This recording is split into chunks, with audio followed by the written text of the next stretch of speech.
Hello दोस्तों, मेरा नाम रीमा है और आज मैं यहाँ आपको अपनी एक इंटरेस्टिंग कहानी सुनाने आई हूँ। अगर पसंद आए तो चैनल को सब्सक्राइब करना न भूलना। तो चलिए आज की कहानी की शुरुआत करते हैं। मेरे बीमार होने के बावजूद भी मेरे पति को देश छोड़ के नौकरी पर जाना पड़ा और उसी वजह से मेरी सास ने भी मेरे साथ रहना शुरू कर दिया है। हेलो, मुझे थोड़ी समस्या है और मुझे सच में आपकी मदद चाहिए। दुर्भाग्य से मुझे मेरी राक्षस जैसी सास के साथ रहना पड़ रहा है। मैंने उनके प्रति विनम्र रहने की कोशिश की और मैं सच में उन्हें बाहर नहीं निकालना चाहती। मैंने हमेशा अपने से बड़े लोगों का सम्मान किया है और मेरी सास से मुझे अभी तक कोई समस्या नहीं हुई। हालांकि जब से वो मेरे साथ रहने लगी, घर का माहौल नरक सा हो गया है और मुझे अब वो नापसंद है। मेरा पति देश से बाहर है, वो सेना में है और बहुत लंबे समय तक घर पर वापस नहीं आएगा। मैं खुद को काम में व्यस्त रखती हूँ। कभी कभी मैं कुछ प्रोजेक्ट्स पर काम करती हूँ, तो ऐसा नहीं है कि मेरे पास खुद का पैसा नहीं है और मुझे हर महीने अपने पति का चेक भी मिलता है। इसलिए ऐसा भी कुछ नहीं है जो मेरे पास नहीं है। मैं अपने साथ रहने के लिए किसी को नौकरी पर रखना चाहती थी और ये सुनिश्चित करना चाहती थी कि मुझे मिर्गी का दौरा अकेले न झेलना पड़े। पर मेरी सास को लगा कि ये समय की बर्बादी होगी और उन्होंने मुझे सलाह दी कि वही मेरे साथ आकर रहने लगे। उनकी उम्र अब कुछ 70 साल के करीब है, लेकिन वो अभी भी बहुत सक्रिय है और काफ़ी जवान भी दिखती है। मेरे पति की तैनाती से पहले जब वो हमसे मिलने आई तो उन्होंने बोला कि वो अकेला महसूस कर रही है क्योंकि उनके सभी बच्चे बड़े हो गए हैं। उनकी एक बेटी है जो मेरे पति से बड़ी है। वो अपने पति और 5 बच्चों के साथ खेत के पास एक घर में रहती है। पिछली बार जब मैंने सुना था तब वो गर्भवती थी। मेरे पति ने सुझाव दिया कि शायद उन्हें अपनी बेटी से मिलना चाहिए या कम से कम उन्हें अपने पोते पोतियों में से किसी एक को अपने पास बुला लेना चाहिए। दिक्कत बस इतनी है कि मेरी भाभी सिर्फ अपने पति की ही सुनती है।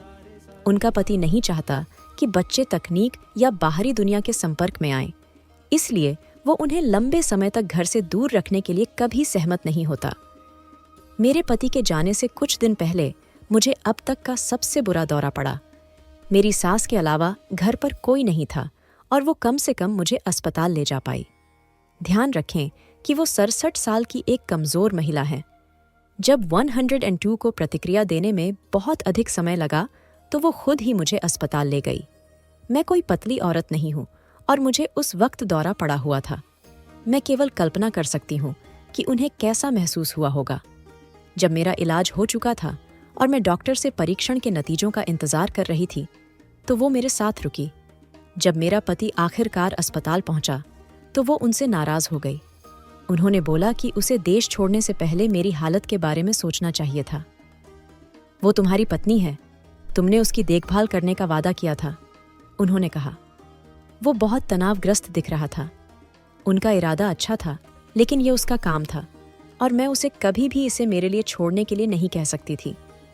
मेरे पति 10 सालों से अधिक समय से सेना में हैं और यह नौकरी उसे पसंद है। भले ही मुझे उस वाले कॉल के आने की बात सोचकर डर लगता है, फिर भी हमने इस रिश्ते को संभाल रखा है।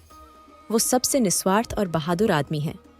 जब भी मैं कमज़ोर महसूस करती हूँ, वो हमेशा मेरे साथ रहा है।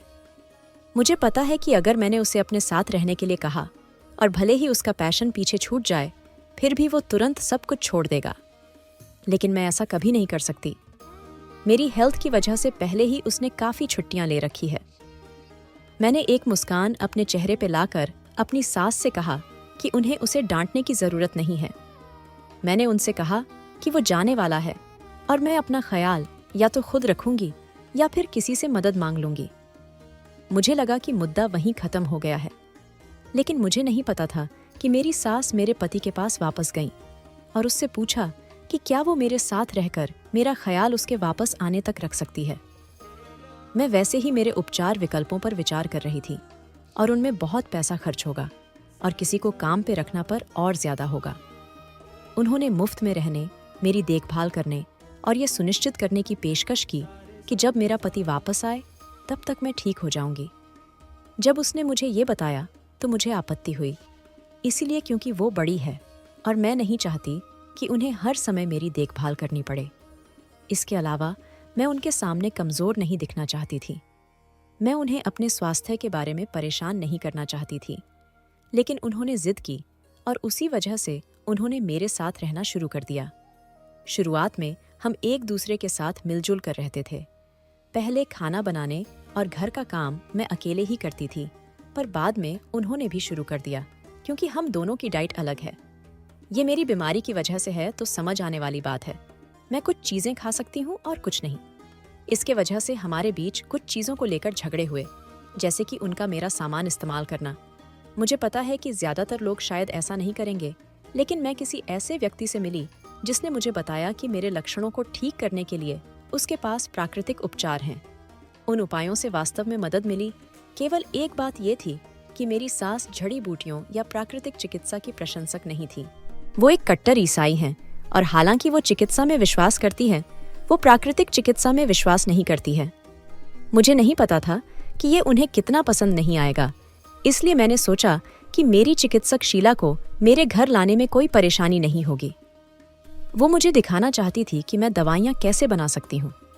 मैं जानती हूँ कि बहुत से लोगों को ये बकवास लग रहा होगा, लेकिन मैं उन लोगों से पूछना चाहती हूँ कि अगर उनके परिवार का कोई आदमी अगर किसी बीमारी से जूझ रहा हो, तो क्या आप उनकी मदद करने के लिए हर संभव कोशिश नहीं करेंगे?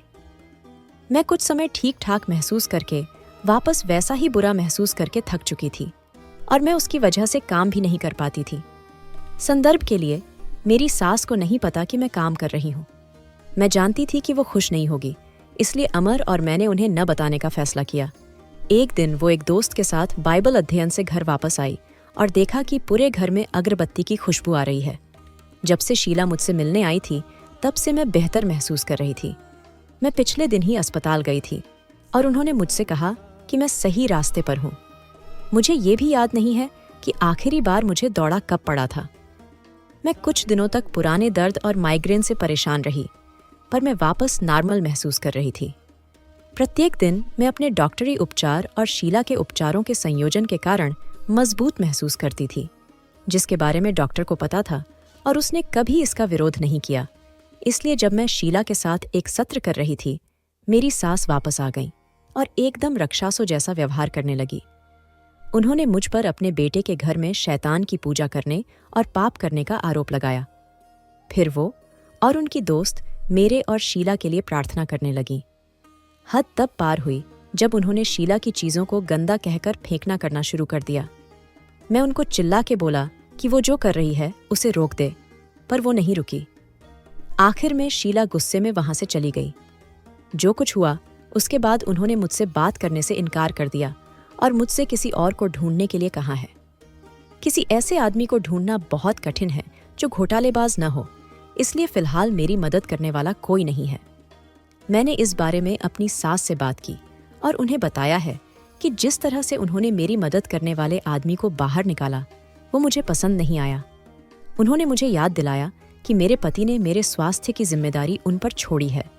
मैं जानती हूँ कि कठिन दिनों में वो मेरी देखभाल करती है, लेकिन वो मेरी नर्स नहीं है। ये वो पैसा है जो मैंने खुद को ठीक करने की कोशिश में खर्च किया। मुझे नहीं पता कि वो ये समझने से इनकार क्यों करती है, लेकिन मुझे इससे नफरत है। उन्होंने कई दिनों से मुझसे बात नहीं की है।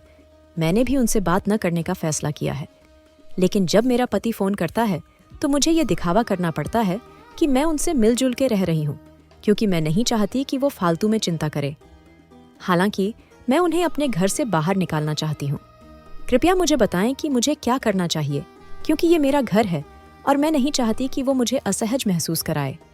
जितना अधिक वो मेरे साथ ऐसा व्यवहार करती है, मैं उतना ही ज्यादा परेशान हो जाती हूँ और ये मेरे स्वास्थ्य के लिए अच्छा नहीं है। कुछ समय बाद फिर एक सुबह जब मैं अपने पति के साथ नाश्ता कर रही थी तो मुझे दोबारा दौरा पड़ा। ये मामूली था और जैसे ही मैं अस्पताल से बाहर आई, मैं वापस काम पर चली गई। मैंने अपना बेहतर ख्याल रखना शुरू किया और उसकी वजह से मैं बेहतर महसूस करने लगी। सब कुछ ठीक था, पर एक दिन मुझे अचानक से दौरा पड़ा।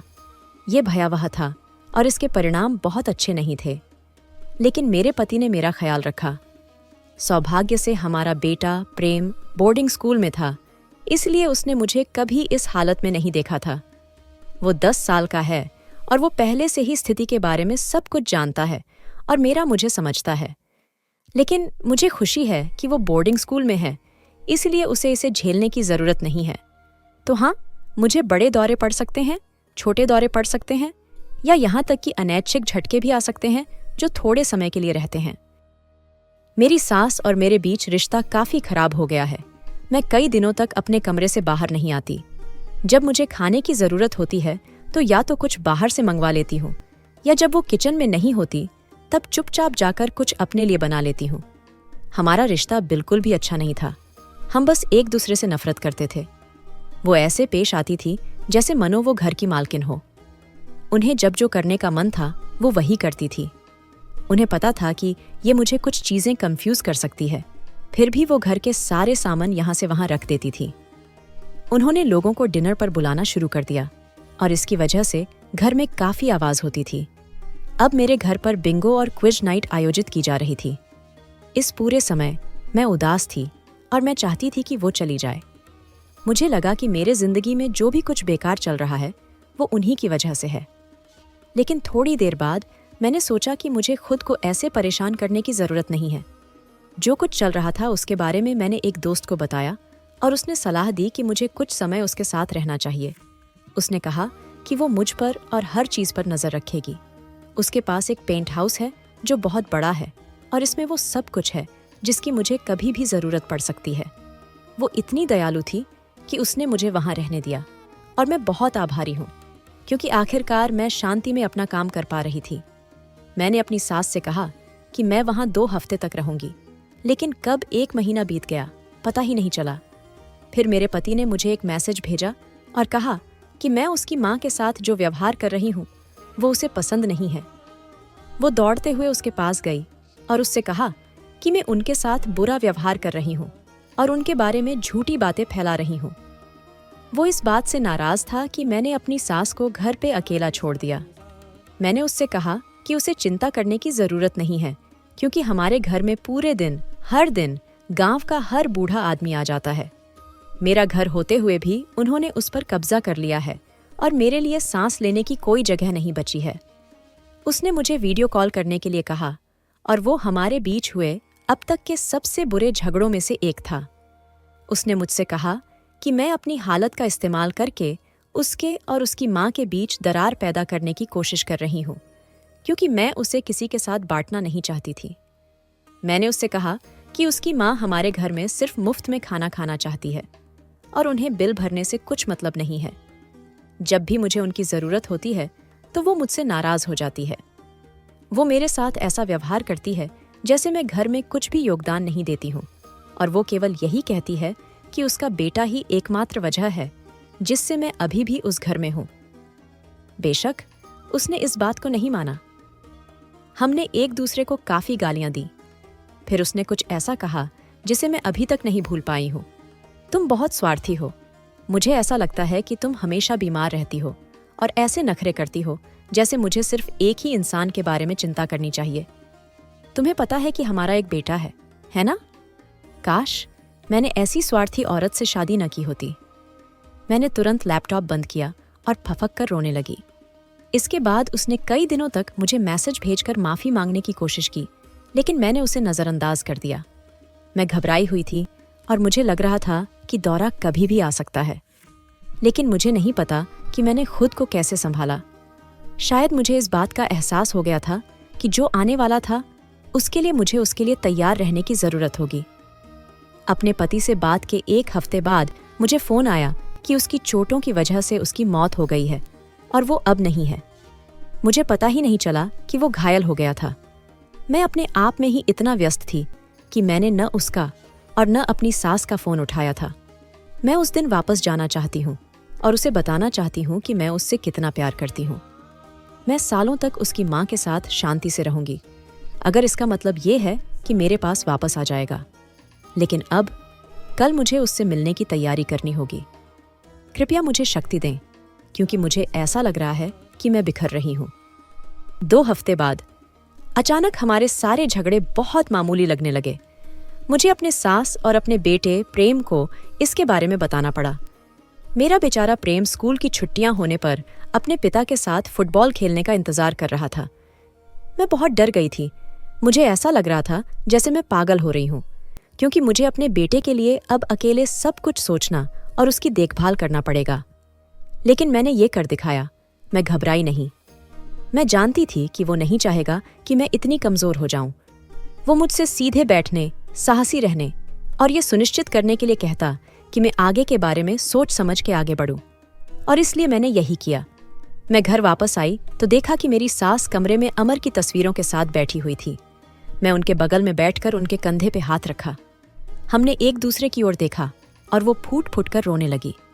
हमने बाकी दिन वहीं बैठकर अमर की तस्वीरों के बीच बिताया। आखिरकार मुझे फोन करना पड़ा ताकि मैं व्यवस्था करना शुरू कर सकूं और साथ ही अपने परिवार और दोस्तों को ये सब बता सकूं। आखिरी कॉल के बाद मैं बहुत थकी हुई थी। मैंने देखा कि मेरे बेटे के प्रधानाध्यापक ने मुझे एक ईमेल भेजा था कि वो अगली सुबह वापस आ जाएगा। मैं उसे ये सब चेहरे पे बताने में डर रही थी, पर यह किसी और से पता चलने से बेहतर था। अगली सुबह वो घर आया और जब वो तरोताज़ा हो गया तो मैंने उसे ये खबर दी। इस बात ने उसे झकझोर दिया, लेकिन कम से कम मैं उसे सांत्वना देने के लिए वहां मौजूद थी। मैंने उससे कहा कि उसके पिता बहुत बहादुर आदमी थे जो वही करते हुए मरे जो उन्हें पसंद था। अगला हफ्ता कैसे चला गया मुझे पता ही नहीं चला, क्योंकि मुझे उसके अंतिम संस्कार की व्यवस्था करनी थी। मुझे ज्यादा कुछ नहीं करना पड़ा क्योंकि सेना खर्च उठा रही थी। मुझे बस ये सुनिश्चित करना था कि वहां सही लोग पहुंचे और सब कुछ ढंग से खत्म हो जाए। उसका अंतिम संस्कार वैसा ही था जैसा उन्हें मिलना चाहिए था। मैं कुछ ही दिनों में काम पर वापस जाने लगी। जहां तक मेरे बेटे की बात है, उसे स्कूल से लगभग 2 हफ्ते की छुट्टी शोक मनाने के लिए मिली है। मेरी सास कभी अपने कमरे से बाहर नहीं निकलती थी। मैं उन्हें तभी देखती थी जब मैं उन्हें खाना देती थी। मैं ठीक ठीक समझ रही थी कि वो किस दौर से गुजर रही थी और मैं इस मुश्किल समय में उनके साथ रहना चाहती थी। वो कम से कम 1 हफ्ते तक अपने कमरे में रही और फिर कुछ समय बाद वो नहाने और खाना खाने के लिए कमरे से बाहर आने लगी।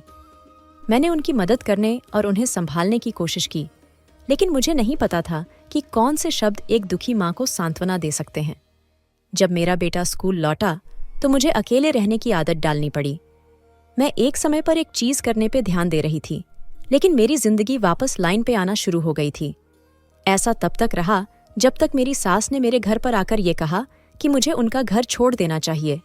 हाँ, उन्होंने कहा कि ये उनका घर था। मैं तब कन्फ्यूजन में थी जब मैं घर वापस आई और देखा कि मेरा सारा सामान पैक करके एक कोने में रखा हुआ था। उन्होंने मुझसे कहा कि मैं उनके बेटे की परवाह करने का दिखावा करना बंद कर सकती हूँ, क्योंकि वो अब इस दुनिया में नहीं है। मैंने उनसे कहा कि बेशक मुझे उसकी परवाह थी, वो मेरा पति था, लेकिन उन्होंने जोर देकर कहा कि मैंने उसका सम्मान नहीं किया और ये मेरी गलती थी कि जब उसकी मौत हुई तब हमारे बीच खराब संबंध थे। उसने ये भी कहा कि उन्हें ये पसंद नहीं आया कि मैं कैसे उनसे छुटकारा पाने की कोशिश कर रही थी ताकि मैं उसके पैसे खर्च कर सकूं। मैंने उनसे कहा कि वो मेरे बारे में ऐसा नहीं बोल सकती। उन्होंने मुझे मेरे ही घर में असहज कर दिया था और उसी वजह से मैंने घर छोड़ा था। फिर उन्होंने मेरे पति को मेरे खिलाफ कर दिया और उसी वजह से हम दोनों बात नहीं कर रहे थे। ये उनकी गलती थी। फिर उन्होंने मुझे कागज का एक टुकड़ा दिखाया और मुझे उसे देखकर आश्चर्य हुआ। उसने अपनी सारी संपत्ति, सब कुछ अपनी माँ के लिए छोड़ दी थी। मरने के बाद भी किसी की जिंदगी कैसे और खराब कर सकते हैं, कोई उससे सीखे। ये साफ तरीके से उसकी ही इच्छा थी। यहाँ तक कि उसके वकील ने भी इस बात को पक्का किया था। उसने इसे 1 साल पहले बदल दिया था। उसने मेरे लिए कुछ पैसे छोड़े, लेकिन इसमें कहा गया था कि उसने सारी संपत्ति खुद की माँ के लिए छोड़ दी थी।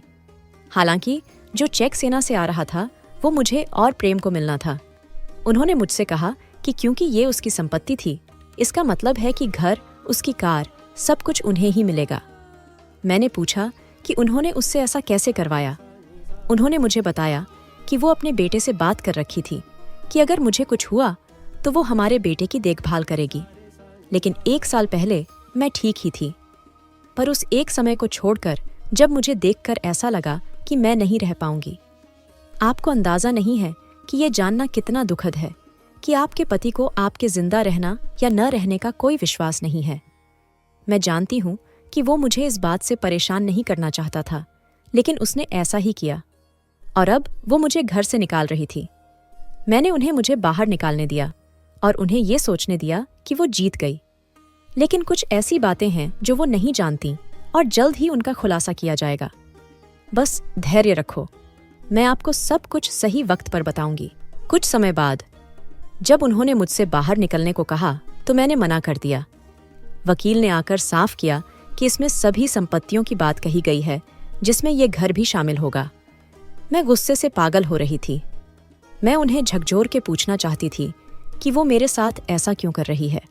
वो इतनी खुश थी कि उन्होंने ये तक बोल दिया कि वो कोई चैरिटी नहीं चला रही है।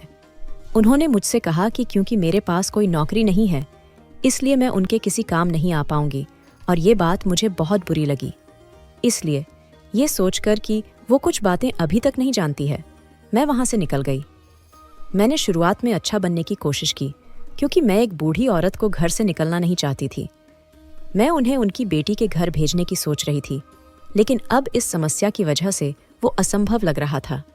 इसलिए मैंने अमर की बहन से बात की और उसे स्थिति बताई, और फिर उससे अपनी माँ को अपने पास बुलाने की बात की। उसने अपनी माँ से बात की, जिन्होंने उससे बहुत ही भद्दे शब्द कहे। उन्होंने उससे कहा कि वो झूठी है और वो कभी भी इस घर में नहीं आ सकती।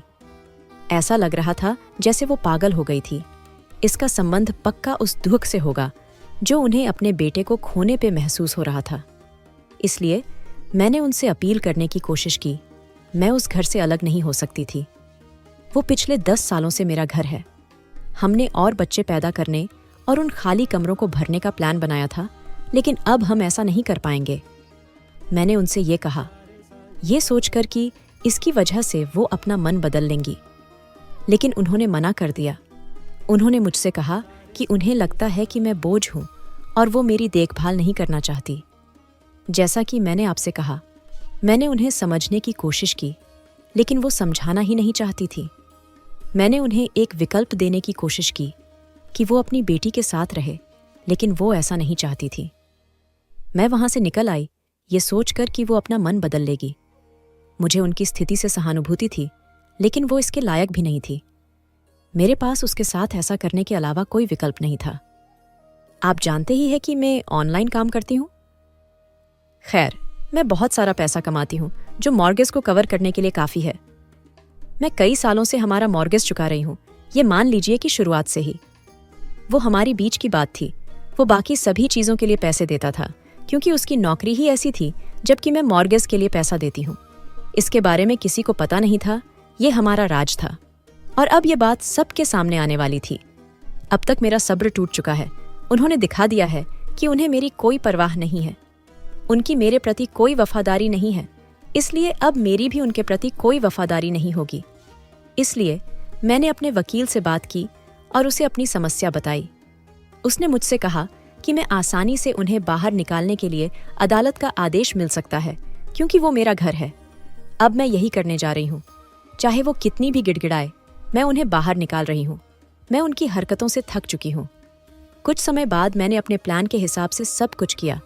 मैंने वे कमेंट्स पढ़े जिनमें आपने यह मुद्दा उठाया है कि यह हरकत कितनी नैतिक है, लेकिन आपको ये समझना चाहिए कि ये बूढ़ी महिला जिस दिन से यहाँ आई है, उसी दिन से मेरे साथ गंदा व्यवहार कर रही है। इन 10 सालों में जो मैं इनकी बहू रही हूँ, मैंने ये भी देखा है कि वो हमेशा मुझे नज़रअंदाज करती रही हैं, और साथ ही उन्होंने इस बात पर भी विचार नहीं किया कि प्रेम को अपनी माँ के साथ उस घर में न रह पाने पर कैसा महसूस होगा। वो मुझे खाई से फेंकने के लिए तैयार थी, तो मुझे समझ नहीं आता कि मेरा ये करना गलत क्यों है। मैं भी तो वही कर रही हूँ जो वो मेरे साथ करना चाहती थी। मैंने उन्हें कई नोटिस भेजकर कहा कि वो मेरा घर खाली कर दे, क्योंकि ये कानूनी तौर पर मेरा है, लेकिन उन्होंने इनकार कर दिया। मैंने नोटिस पर निर्धारित दिन बीतने का इंतजार किया, और जब वो दिन निकल गया तब मैंने उन्हें जबरन हटाया। मैंने उनके लिए ये आसान करने की कोशिश की, लेकिन वो ऐसा नहीं चाहती थी। वो मेरे संदेशों को नज़रअंदाज करती गई, और फिर मेरे पास कोई और तरीका रह ही नहीं गया था। जिस दिन हमने उन्हें बाहर निकाला, दुर्भाग्य से उनके कुछ मेहमान आए हुए थे, कुछ महिलाएं जिनके साथ वो चाय पी रही थी और गपशप कर रही थी। मैंने उस औरत को पहचाना जिसने शीला को बाहर निकाला था, और मैंने उसकी तरफ शक्ल बना ली। मैंने अपने लोगों से ये पक्का करने के लिए कहा कि उनका कुछ सामान इस घर में न बचे, और वे तुरंत काम पर लग गए। वो मुझ पर चिल्लाने लगी और मुझसे कहने लगी कि वो ये घर नहीं छोड़ेगी, लेकिन मैंने उनकी सारी चीज़ें आंगन में लाकर रख दी गई। मैंने यहाँ तक कि उनके लिए एक गाड़ी भी मंगवाई तब तक के लिए जब वो अपना सामान ले ले। उनके दोस्त बस तमाशा देख रहे थे और मुझ पर हमला करने की कोशिश कर रहे थे। लेकिन इस बार मैंने अपनी सिक्योरिटी के लिए किसी को अपने पास रखा था और उसने ये सुनिश्चित किया कि वे मुझे न छुएं। उनके साथ कुछ मिनटों की लड़ाई के बाद वो मेरे परिसर से बाहर हो गई। ये पूरी तरह से कानूनी प्रक्रिया थी और मैंने जितना मुझे करना चाहिए था उससे ज़्यादा उनके लिए किया। मैं बस इतनी उम्मीद कर रही थी कि वो मुझसे अपनी हरकतों के लिए माफ़ी मांग ले, लेकिन वो हमेशा से घमंडी रही है तो ऐसा कुछ भी नहीं हुआ। हालांकि उनके पास शिकायत करने के लिए कुछ भी नहीं है क्योंकि वो जीत गई है। मेरे पास कुछ भी नहीं है और उनको संपत्ति का एक बड़ा हिस्सा मिला है, लेकिन वो इस बारे में बात करना बंद नहीं करेंगी।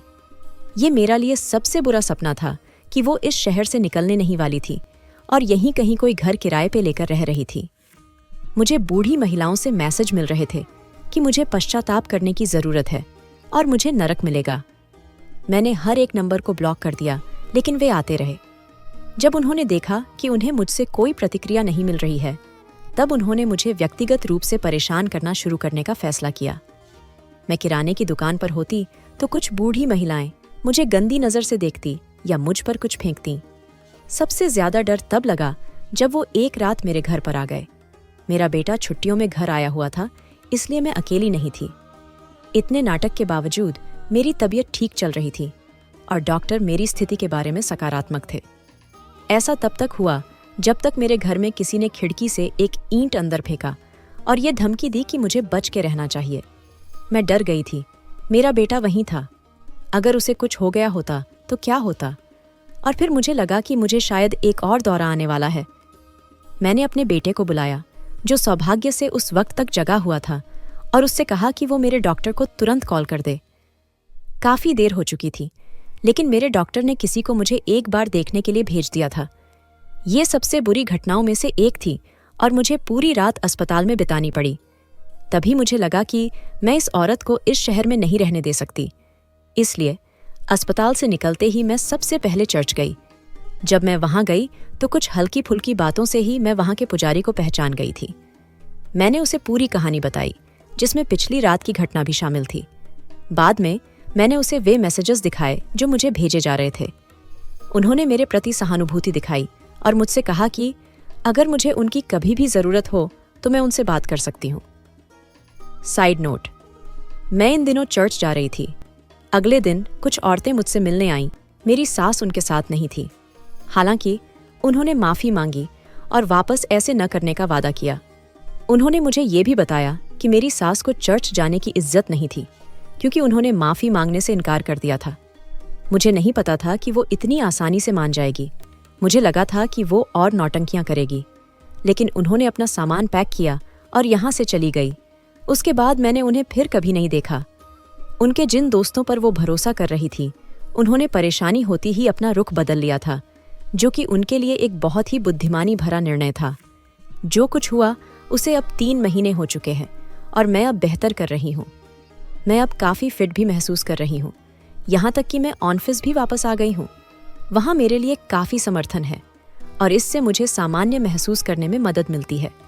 मेरा बेटा स्कूल में अच्छा प्रदर्शन कर रहा है और वो अपने पिता की मृत्यु से जूझने के लिए मीटिंग्स कर रहा है। जहाँ तक मेरी बात है, मैंने फैसला किया है कि मैं ये घर बेचकर एक दूसरा छोटा घर ले लूँ।